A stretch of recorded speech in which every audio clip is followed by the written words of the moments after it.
In real estate, you're always told that it isn't always the most glamorous job, but truly nothing could prepare me for my very first real estate listing. Today, I've got a story for you that you might not even believe. My very first real estate listing turned into a nightmare. Picture this, you walk into what you think could be your dream home, only to find out it's a moldy nightmare. Yeah, I'm talking about a house with enough mold to star in a horror movie. Let's dive into the chaos that was my first real estate transaction and what exactly I learned from it. I think your first real estate listing is a very big deal, as it sets the precedent for all your transactions that come after it. It sets the foundation, if you will, about how you're going to make your way through all of your future transactions. In this video, I'm going to explain the story of how I got this absolute beauty of a listing, what went wrong, and why it is in the condition that it's in. Trust me, the condition is even worse than what you are imagining, so you're gonna want to stick around until the end of the video. I've been a real estate agent in central Wisconsin for about 2 years now, just doing it part-time. I completed my first real estate transaction back in August of 2023, which ended up being the purchase of my very first house, which I am in right now, which is great. Okay, I was able to gain experience, be paid at the end of my own transaction,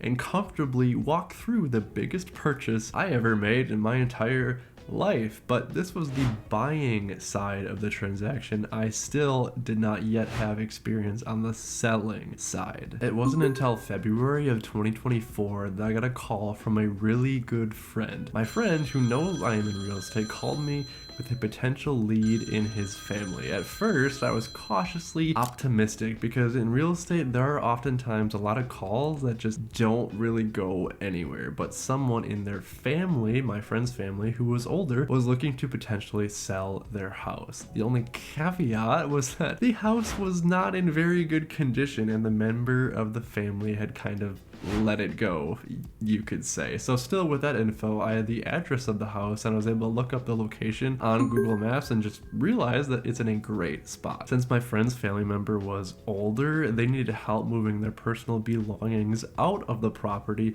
and into another place where they were going to live. This all sounded great because I could drive down, I could see the property myself, I could meet the seller, help them move their personal belongings, and get that personal face-to-face connection that is so very important in a real estate transaction. And this also helps me understand what exactly that family was looking for in a real estate agent. So anyway, a month had passed from when I first found out about this potential listing to when I drove down to the seller. And just like when I looked it up, this house was on a quiet dead-end road, a beautiful 1.5 acre lot with gorgeous trees and foliage and all of that surrounding the property. It's in a beautiful area close to a lot of recreational lakes and world-class golf courses for central Wisconsin. And really for Wisconsin, this is about as good as it gets owning a property location-wise. So when I drove down to meet the seller, help them move their items, we then went back into the house to see what's kind of going on inside. And wow, I mean, okay, nothing can prepare me for this. There was mold everywhere, like literally everywhere. The basement was unfinished with crazy black mold growing on the walls. There was broken glass on the stairs. The smell inside this house was unbearable. You had to wear a mask. The deck was rotting. The roof was completely exposed in some parts of the house or in the garage. The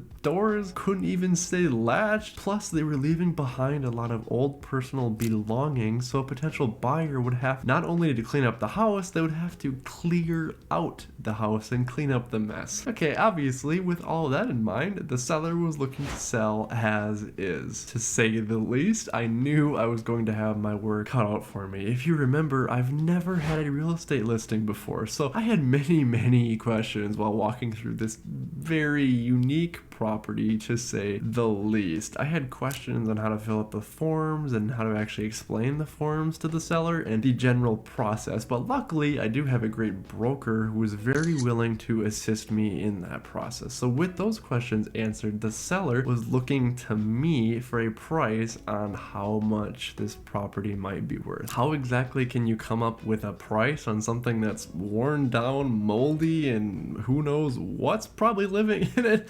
I mean, the property was certainly not livable in its current state, so what should I base the price on? Just the land itself? The land plus the cost to hook up utilities? Obviously, whoever is out there and interested in a type of property like this is going to have to be somebody who specializes in fixing up things, because this house needed love in every single area possible. The seller was a bit older, as I mentioned earlier, and they had no idea what the prices of houses and land have been going for. So they were thinking they would get around $20,000 for this 1.5 acre lot and for the property. So imagine their surprise when I told them that we were going to list this property at $125,000. I did think this price seemed pretty reasonable as I was listing it as the price of the land, which is about 1.5 acres, plus all the cost of the utilities and the gas hookups. Plus, then there still is a house sitting on top of it, which, no matter the conditions, still does have a little bit of value.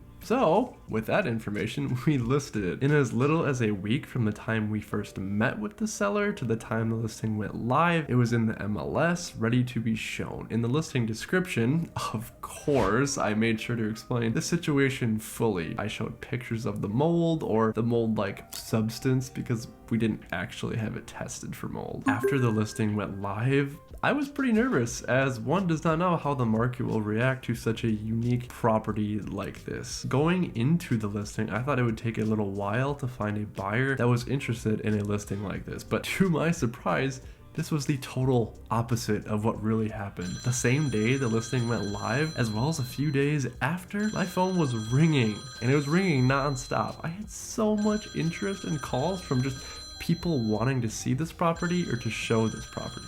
It was definitely in need of a complete makeover, so by design I had lots of investors calling me wanting to look at the property. For my first listing, honestly, this was almost a little bit overwhelming because lots of calls, comes lots of questions like, what can you tell me about this property? Why is it this way? When did it start to look like this? Why does it look like this? How does it look like this? What does mold-like substance mean? Etc, etc, etc. Just lots of questions all around. In the first day of this going live, we had 2 offers, and then later on an additional offer came from a out-of-state couple, and they were the ones who kind of stood out to me. So they were out of state, not working with a real estate agent because they were not from this area at all, and they didn't know anybody here. They were interested in the property to fix it up themselves and potentially move to the area because they did some research and they liked the location. Because they didn't have an agent, they were hoping I could do a virtual showing of this property to them the next day, and without hesitation I drove down to do this showing and present all 3 offers to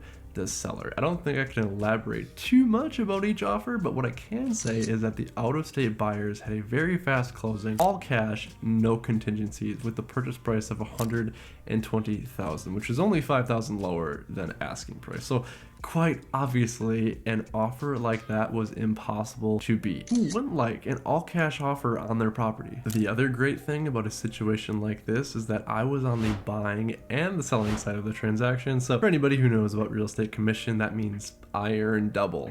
Can't really complain. Obviously, it is extra work, but the extra work is worth the extra reward. So everybody was happy in this scenario. The sellers wanted to get rid of it. I was happy because we got an offer, and then just about the worst thing possible could have happened. They always say in real estate that a transaction is not over until it's over. Once we forwarded this transaction off to the title company, it was soon discovered that the seller is not associated with this property. They're not on any title paperwork, mortgage, deeds, easements, insurance, tax records, anything. They are not on anything. This posed quite an issue because you cannot legally sell something if you don't own it. In theory, okay, obviously this makes sense because this means that I can't go to your house and sell your house because I'm not the owner of your house. It's yours.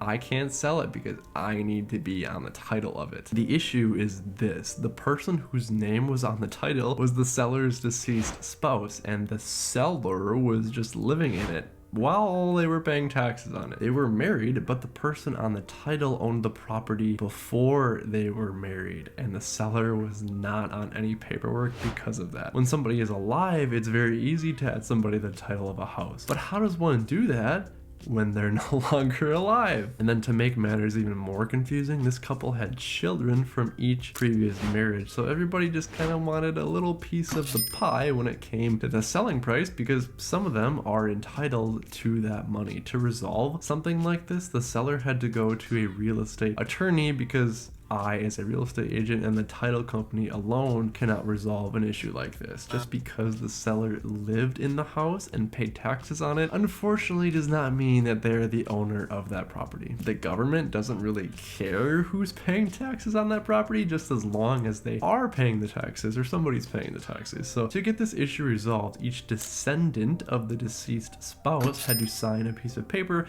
saying that the current seller was allowed to sell their house on behalf of the estate. This established the seller as the personal representative of the property and would allow them to sell the house, and then the money would actually have to be made out to the estate of the deceased spouse. What was initially supposed to be a 2-week closing went into the worst case scenario in my mind. I feared that this could take a year or maybe even more to get sorted out, or that I might just lose the transaction altogether. Lucky for me, I ran this scenario by the buyers that I had found, and the buyers were still interested in purchasing the property even after I explained this whole situation to them. A few months went by and I got a call from the lawyer's office saying that the seller was established as the personal representative and we could continue with closing. You're probably thinking, wow, Riley, that seemed fast, but in those few months that we were waiting, we had a couple scares regarding the required paperwork that we needed. At first, we were told that the descendants of the deceased owner of the house were not going to sign the required paperwork so we could sign the house away. Without getting too much into the weeds, apparently the relationship between all these people wasn't the greatest. But as I mentioned earlier, money was involved. Anytime money's involved, people that you haven't heard from in years will just appear out of the woodwork. And I'm sure that once the lawyer's offices told the people that once